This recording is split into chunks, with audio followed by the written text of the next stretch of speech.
I'd like to dedicate this short recording reflecting on the impact of the Lazarus Effect. And so many times in my own faith journey, I was very privileged to meet lots of beautiful people who came to see us on one of our retreat days around the world.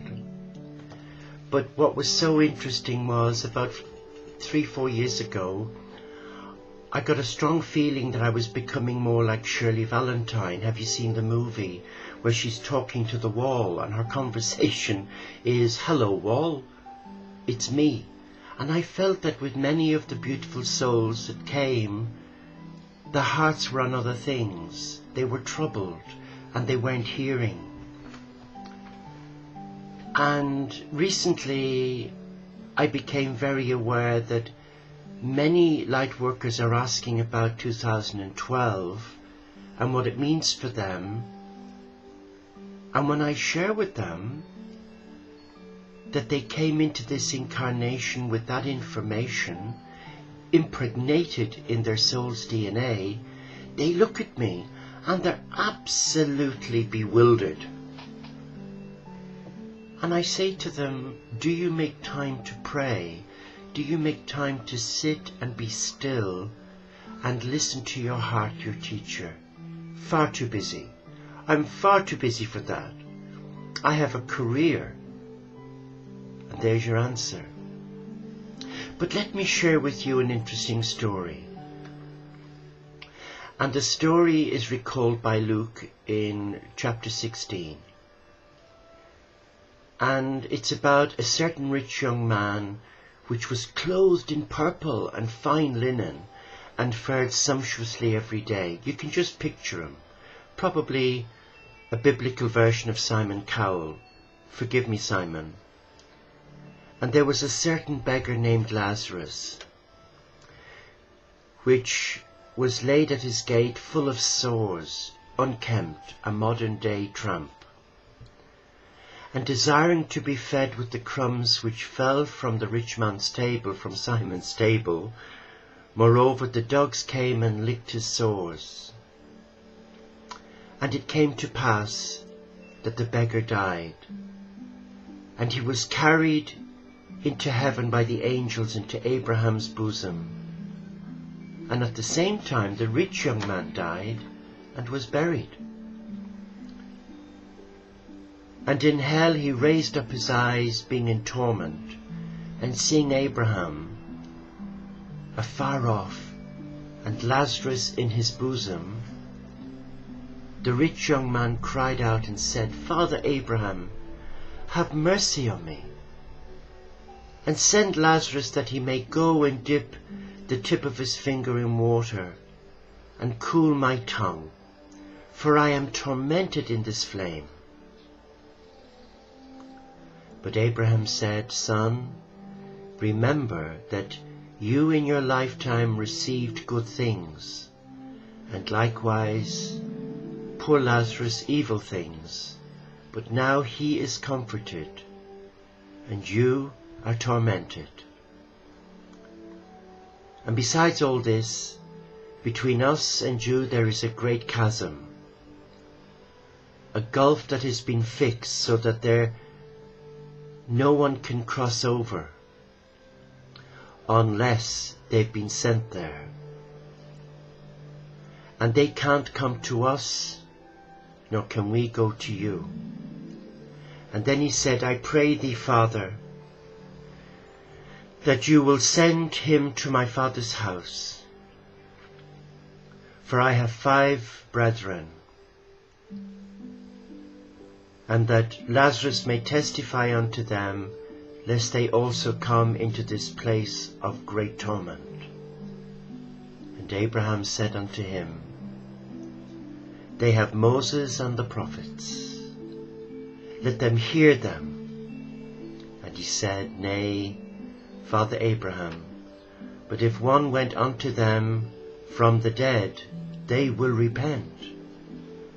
And he said to him, "If they hear not Moses and the prophets, neither will they be persuaded, though one rose from the dead.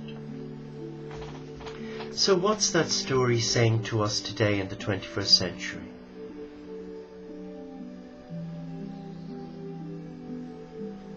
I believe that there are many who are called by the Spirit of God's truth to embrace a simple life of selfless love, to surrender their heart to God, not to become overtly religious, not to become holy Joes like I used to be as a young Catholic monk, heaven forbid my poor family, but they would tell you, I was a nightmare.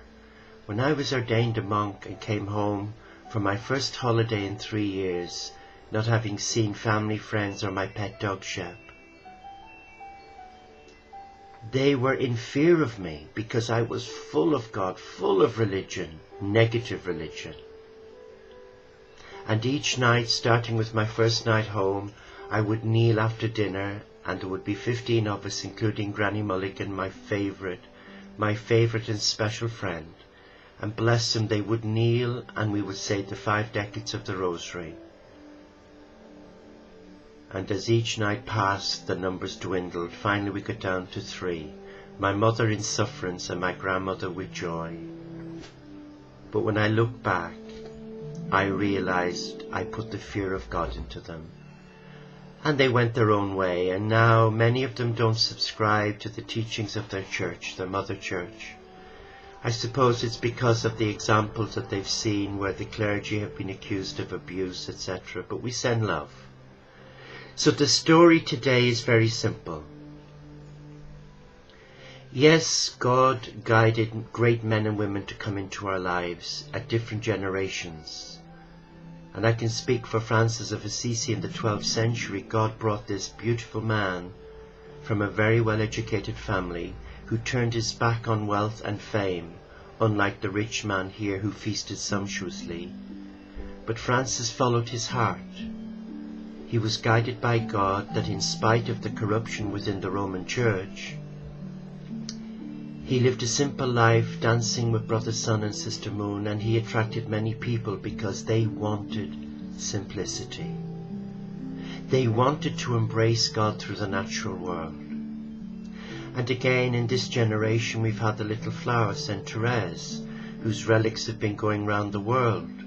How a young nun enclosed could touch so many lives. And then in Australia, recently I heard of the wonderful Mary MacKillop, who became the first Australian saint.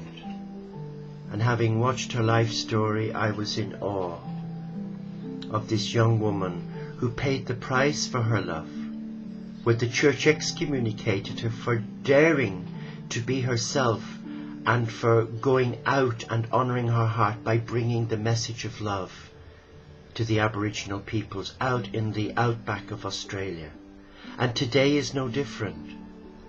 There are many who are hungry and who are thirsty for God's love, but they've chosen not to listen. And 2012 is, 18 months away. And yet they want to know what's going to happen, but they don't want to honour their heart and embrace their truth. They would rather we provide a sticky plaster and make everything better. Oh, but if that was true. I know in my own journey I had to be humbled. Humbled through mental illness, but that was a blessing, because from that illness came a window of opportunity for me to return to being a little child. And I thank God that I was given the strength, the courage and the support of really good friends, and I can name them as my Anam Cara, my soulmates. Brother Rob, who took me in when I'd nothing and who never abandoned me. And to you I would say, honour your heart today. Honour your heart, reclaim your divinity and fly with the eagles.